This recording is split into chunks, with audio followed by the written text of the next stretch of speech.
समर्थ अवधूत चिंतन श्री गुरुदेव दत्त स्वामी कृपा या चॅनलमध्ये सर्वांचं खूप खूप मनापासून स्वागत।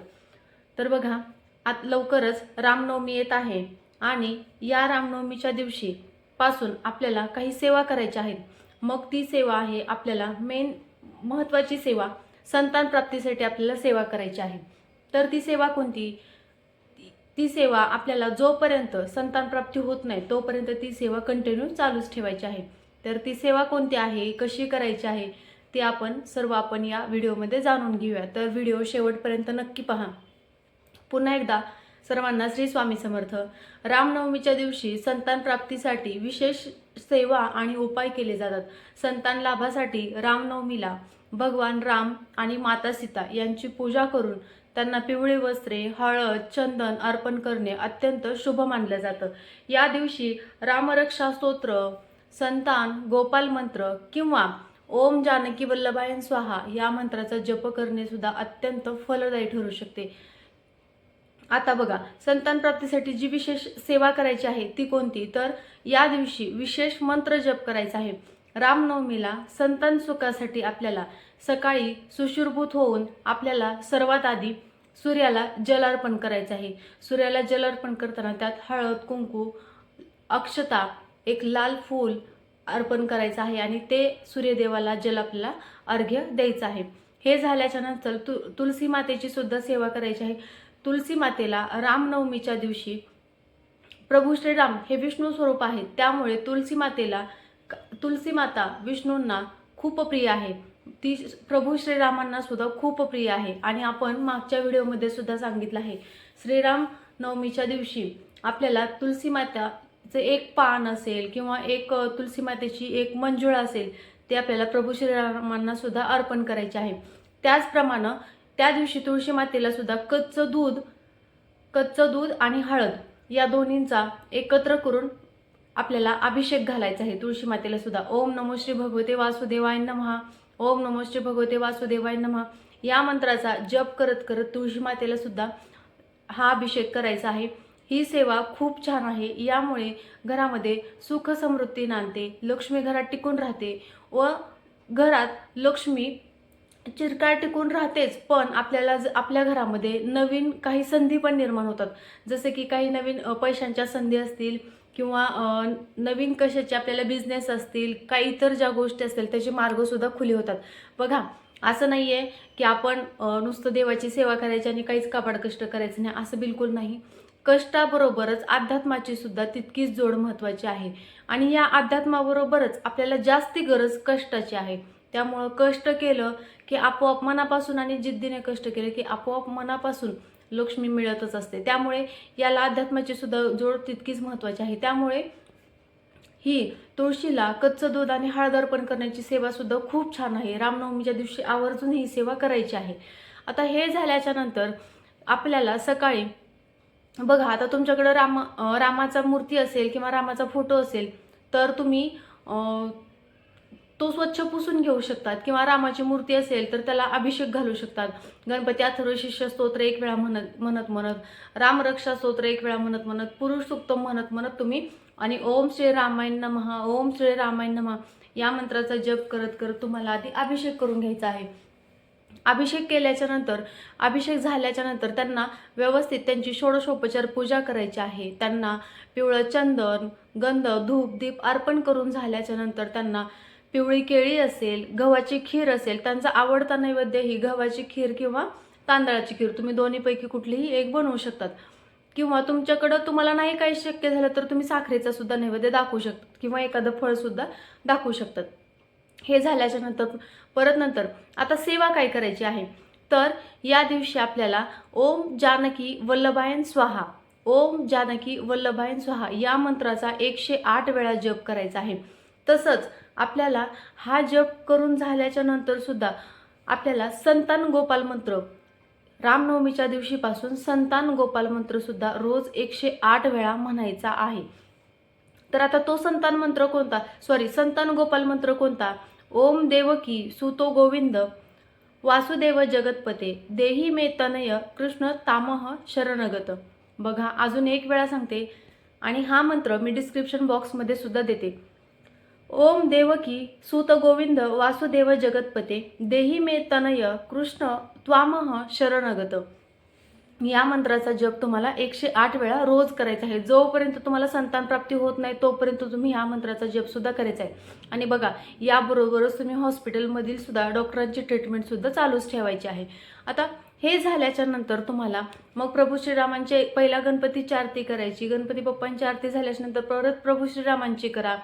परत नंतर ज्या काही तुमच्या सेवा असतील त्या तुम्ही करायच्या आहेत.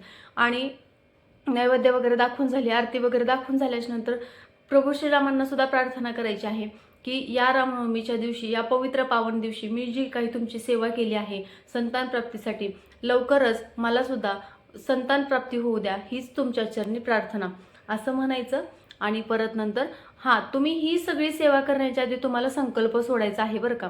राहून गेलं सांगायचं, ही सगळी सेवा करण्यापूर्वी तुम्हाला ही संतान प्राप्तीसाठी मी सेवा करत आहे आणि मी ही सेवा संतान प्राप्ती होईपर्यंत करणार आहे असं बोलून संकल्प सोडूनच मग तुम्हाला ही सेवा सुरुवात करायची आहे. आता हे झालं संतान प्राप्तीसाठी. आता या दिवशी सुद्धा आपल्याला रामनवमीच्या दिवशी भगवान प्रभू श्रीरामांना आवडती सेवा कोणती, तर या दिवशी आपल्याला रामरक्षा स्तोत्राचे सुद्धा पठण करायचं आहे. रामरक्षा स्तोत्राचं पठण करणे अत्यंत कल्याणकारी आणि शक्तिशाली मानलं जातं. कारण या दिवशी प्रभू श्रीरामांना आवडती सेवा श्रीरामरक्षा स्तोत्र, मग तुम्ही 11 वेळा म्हणा, 21 वेळा म्हणा किंवा 1 वेळा म्हणा.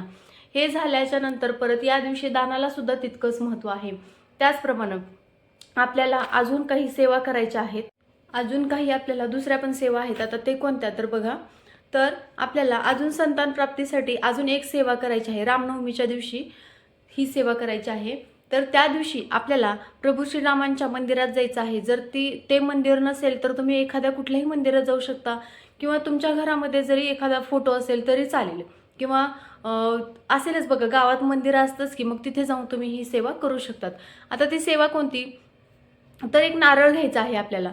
तो नारळ आपल्याला लाल कापडामध्ये बांधायचा आहे. तो लाल कापडामध्ये नारळ बांधायचा आहे. लाल कापडामध्ये बांधल्याच्या नंतर त्यावर तो नारळ आपल्या दोन्ही हातामध्ये पकडून आपल्याला आपली इच्छा बोलायची आहे. मला संतान प्राप्तीचा योग लवकर जुळून येऊ द्या, हीच तुमच्या चरणी प्रार्थना, असं म्हणायचं आहे. आणि तुम्ही हा नारळ सीतामातेच्या चरणी अर्पण करायचा आहे. आणि त्याच ठिकाणी बसून ओम नमः शिवाय, ओम नमः शिवाय या मंत्राचा 108 वेळा सुद्धा तुम्हाला जप करायचा आहे. हे सुद्धा संतान प्राप्तीसाठी खूप छान महत्त्वाची सेवा आहे. तुम्ही ह्या दोन्ही सेवा करू शकतात.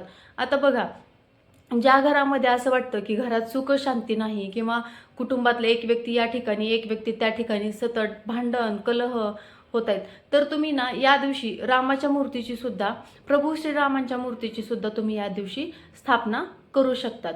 आणि परत नंतर रामरक्षा सुद्धा, आता बघा, रामरक्षा स्तोत्र हे मी मगाशीच तुम्हाला म्हणलं की खूप प्रभावी आहे. या दिवशी सुद्धा ही सेवा करणं खूप प्रभावी आहे. तर आता असं पण म्हटलं जातं, रामरक्षा स्तोत्र सिद्ध कसं करायचं, तर ते गुढीपाडव्यापासून ते रामनवमीपर्यंत आपल्याला रोज 13 वेळा रामरक्षा स्तोत्राचं पठण करायचं असतं. रोज 13 वेळा रामरक्षा स्तोत्राचं पठण केल्याने काय होईल, तर ते रामरक्षा स्तोत्र हे सिद्ध होतं.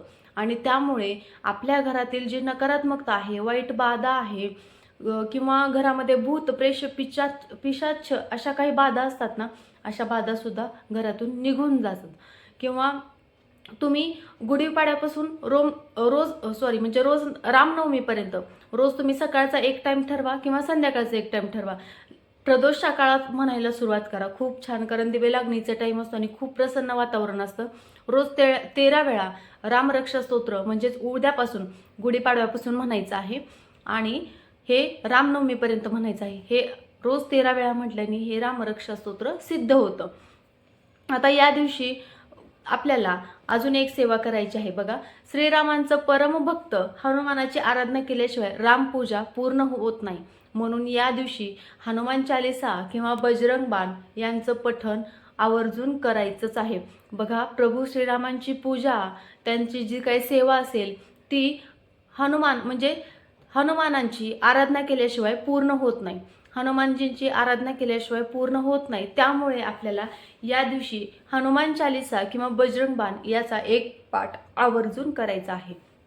आता या दिवशी सेवा, अन्नदान काय करायचे, अन्नदान ची सेवा कोणती करायची आहे, तर या दिवशी गरजूंना अन्नदान करणे, एखाद्या मंदिरामध्ये गुळ आणि हरभरा प्रसाद म्हणून वाटणं, म्हणजे बघा आपलं ते हे असतं ना फुटाणे सुद्धा या दिवशी तुम्ही प्रसाद म्हणून देऊ शकता. गव्हाची खीर सुद्धा तुम्ही प्रसाद म्हणून वाटू शकता किंवा मग एखाद्या वेळेस तुम्ही गूळ पण देऊ शकता.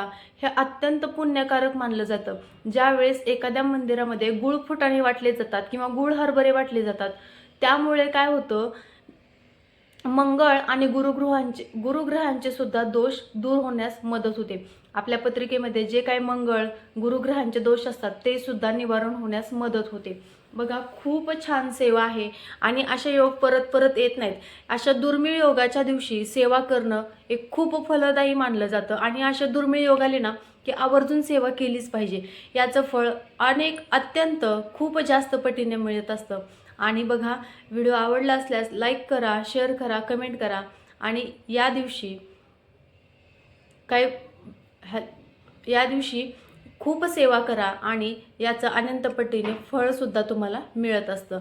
बघा, आता उद्या गुढीपाडवा आहे, तर गुढीपाडव्याच्या सर्वांना खूप खूप शुभेच्छा. सगळ्यांच्या जीवनामध्ये आनंदमय यावो, सगळ्यांच्या इच्छा पूर्ण हो आणि स्वामी महाराजांचा आशीर्वाद सगळ्यांच्या पाठीशी असो आणि प्रभू श्रीरामांनी सुद्धा सर्वांच्या मनोकामना पूर्ण करो, सर्वांना खूप छान आशीर्वाद द्यावो. बऱ्याच जणांच्या आयुष्यामध्ये जे काही वाईट संकट बाधा आहेत त्यासुद्धा काढून टाकाव्यात, हीच तुमच्या चरणी प्रार्थना. श्री स्वामी समर्थ.